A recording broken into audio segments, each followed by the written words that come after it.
Wala tayong dalapan.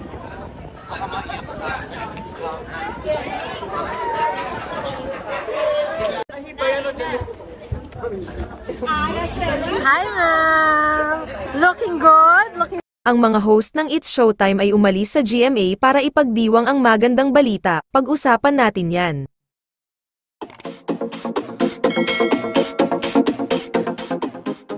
Nagsagawa ng caravan ang mga host ng It's Showtime noong Miyerkules bilang kanilang paraan ng pagdiriwang ng magandang balita kaugnay ng sikat na noontime program. Si Vice Ganda at ang iba pang It's Showtime family ay umalis sa kanilang studio sa ABS-CBN para pumunta sa headquarters ng GMA. Ang ilan ay nakasuot ng pula.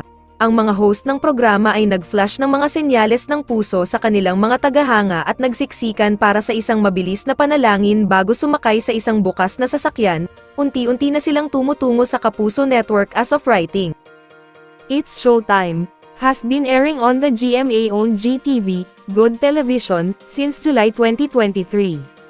Now on its 14th year, the noontime program has become known for its segments such as Tawag ng Tanghalan and Especially for You.